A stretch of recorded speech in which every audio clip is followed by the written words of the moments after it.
The Wendigo is terrifying because it might be real. Basically, the Wendigo is a spirit that can possess you and turn a human into a Wendigo, where then you will start craving human flesh and end up looking something like one of these. And I say this might be real because all of the areas where Wendigos are from and commonly seen have 100% real cases of cannibalism, humans eating other humans. So I'm gonna go to this area, more specifically starting at this small town where people have seen Wendigos and also where they hold a Wendigo festival. And I'm gonna try to figure out why so many people believe Wendigos actually exist.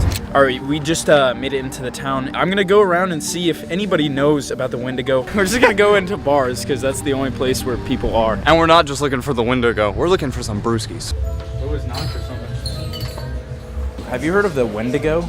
Yeah, it's like a Wisconsin myth thing. Yeah, that's why we're over here. It's like Mothman. We believe in Mothman too up north. Yeah, People are weird. Do you fully believe in it? No.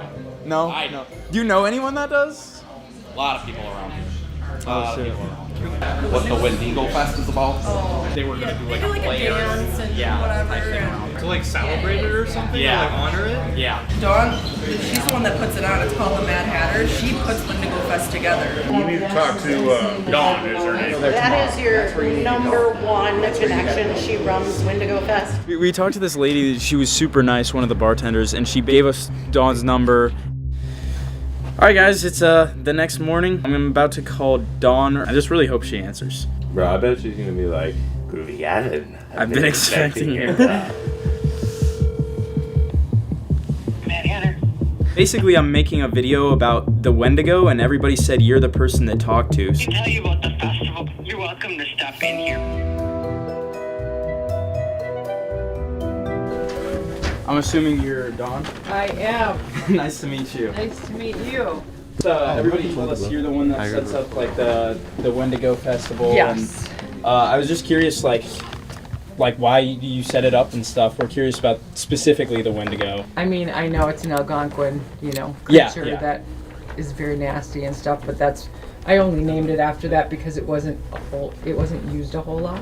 You will get some Native Americans around here who say it's real. They're very nasty. It's like the nastiest of nasties. If you see one, it can cause you to go home and eat your family. Oh my god. There's much more to a Wendigo than you think. Yeah. You should read that book by Chad Lewis. Chad Lewis. Yes. He is the person to interview. He's in Peru, Illinois. He's going to be talking at the library at 6 o'clock. All right, so everybody was saying to talk to Dawn, but she said there's a guy who wrote a book about the Wendigo, knows a ton about that stuff. Say it's missing its own mouth and lips because it's insatiable hunger for human flesh. Like he's in Illinois doing a talk about the Wendigo today. So we're gonna drive like 4 hours to go find him, basically. This is probably the creepiest thing we've looked for yet. All I'm saying, the 4v1, that thing might have superhuman strength. This guy, he's a jujitsu like black God. belt, So I'm gonna be like, onwards.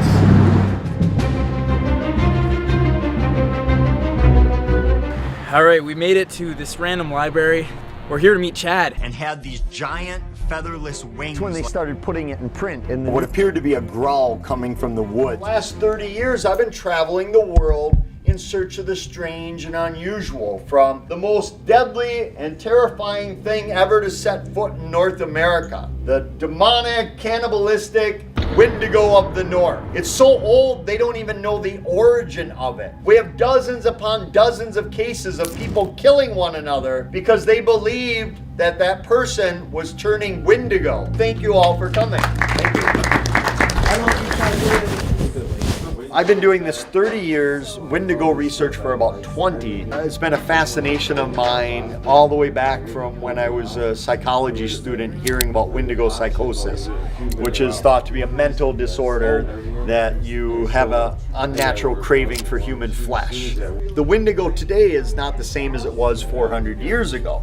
Never had antlers or horns, but that's what it looked like in the old days. COVID hit, I was up in Edmonton, Alberta, Canada, chasing after the legend of a Wendigo called Swift Runner, who's one of the nastiest stories you'll ever hear about. Many people up there would not talk about it, would not say its name.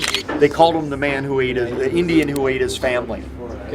He ends up killing and eating 5 of his 6 children. His wife, his mother and brother die. He's actually the first man hanged in Alberta, and he said he turned Wendigo. Evil Wendigo overtook me, and I ended up killing my son and eating him. There was Wendigo hunters, like Jack Fiddler was one. I was reading this one story about, like, I don't quite know when this was, but he like had claimed to kill like 13, Yeah. and then the 14th was a person that he shot, and then he went to jail. Yep, that was Fiddler and his brother. We don't know if he killed them in monster form, but one of them was his daughter-in-law, and she was in human form turning Wendigo. So when the white police found out about it, they didn't see it as him killing a Wendigo. They said it was a human. But north of Spooner, Wisconsin, there's a place called Leisure Lake Summer Camp. I think it's closed down right now, but two brothers saw the Wendigo there a few years ago as well. You're like me, but in the future. Yeah. Well, hit the road, get up there. Let me know what you Thank you find. so much. Thanks, Yeah, guys. thank you again. This is awesome. Rest in peace, guys. Good knowing you. So we're on our way to the place Chad told us about, and he also sent me the episode he filmed where he interviewed the two boys that literally saw the Wendigo. So I'm gonna watch that on my favorite browser, Opera, the sponsor of today's video. I noticed something right over there. It was like 7 or 6 feet tall, skinny, didn't look like it wasn't eating at all. You were certain this wasn't a person? Oh yeah, very certain. Opera is a desktop browser with tons of unique features like lucid mode, which will basically sharpen and unblur your bad quality videos. I use it to enhance pictures and videos of creatures so I can see if they might actually be real. One of the aspects of the Wendigo is its cannibalistic spirit. And I think it was out for blood. Opera also has this feature called Tab Islands, which just really helps me stay organized doing all this research. And they even have an AI built in called Aria, so it can help you get even more clear answers. I think we're almost there though, and this place looks abandoned. They also have a built-in music player with Apple Music or Spotify, which I absolutely love because I literally listen to music nonstop when I'm researching. They have so many other features like an ad blocker, Messenger, VPN. Thank you again, Opera, for making my research in these videos 10 times easier. If you want to try it out, it's absolutely free. Just click the link in my description. We just got to the location that the man himself, Chad Lewis, told us about. 3, 2, 1, Chad! The first thing we're gonna go check out is just the massive frozen lake. We should look for footprints. Oh, tracks, come here.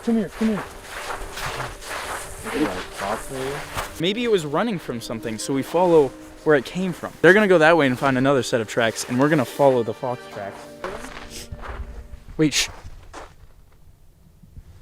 It is pretty terrifying knowing that if we do find this one, we're gonna die. Oh my god, what is that? Oh my god. Bro, I hate being right next to this forest. This creeps me out, bro. Wait, stop. Bro, how hungry you gotta be to eat another dude? Bro, I'm not gonna lie, dude. We were driving here and I was like, man, I'm kind of starving, bro. Oh, why did I get partnered with you, bro? I ain't never seen some tracks like that. Yeah, I'm not really sure what those are. Not really sure what to think of these. We're not seeing anything, man. We just followed a crack in the ice for like 10 minutes. I think we look around in the woods, and then the final thing, we go like near the two buildings where they were sighted. So this is where it happened, right over there. Shit. Thought I saw something. Dude, stop it, Tommy. No, I'm not even joking. I saw like something above Ethan's head. 7 or 6 feet tall. Above? Oh, wait, I hear it.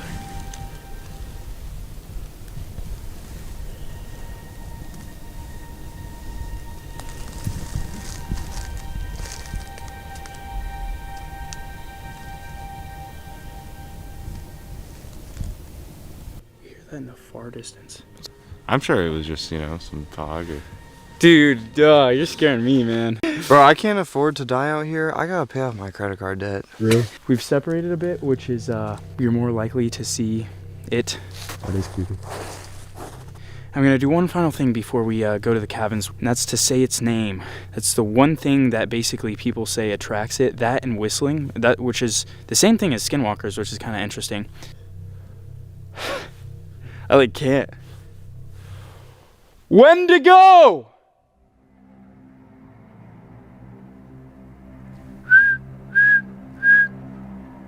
I'm gonna scream it one last time.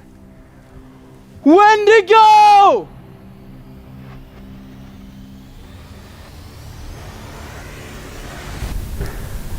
You heard that? Yeah. I hope that was Tommy and Andrew. I don't know though. We're gonna go meet up back with them and go to the cabins. We're at the first place where one of the brothers saw the Wendigo. Yeah, this is basically where I saw it. We were sitting down here inside the cabin. I saw movement at the window and I look out and I thought it was a moth. Then I kind of realized it wasn't a moth and that they were eyes. It's now completely abandoned, which makes it more scary. Because this was only like 4 years ago that he was in the camp and it's abandoned already. Yeah. Is it? I didn't think about that. Yeah. Like they might have stopped it right after. Let's look around. Let's look in the house if we can get in. Go on. This is, I guess, the cabin one of the brothers stayed in. Dude, that would be awesome if we saw it right now and we had to like camp in the cabin. That'd be fire. That would be crazy. That was scary for me. Take the file off. Okay, so I'm guessing you said this is probably the younger brother's cabin. Do you remember their ages? No, well, they were teenagers. I know that's what he said. Okay. Well, let's go to the other cabin. This one.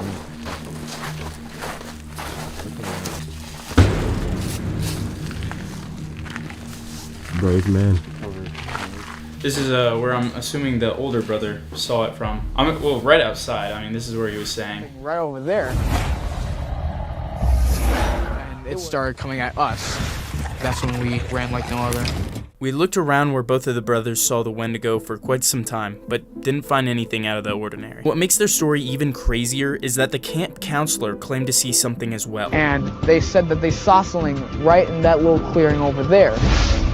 So what did they see? And all the other people who claim to see the Wendigo see? And with Wendigo psychosis being a real thing, does this mean Wendigos are real? Kind of. It doesn't prove that people turn into creatures like this, or that the evil Wendigo spirit is real. However, there is a mental disorder that has been reported occurring in many places where Wendigos are believed to exist, where people become cannibalistic like the Wendigo. There are cases of people killing other people because they believe they were turning into Wendigos. Literal Wendigo hunters. So what do you guys think? This is one I'd literally love to do a part 2 because I feel like there's so much. Maybe hit up Chad Lewis again. Chad in the chat. There's a bunch of other places to go. Like 50,000 likes and I'll do a part 2. Honestly, it's still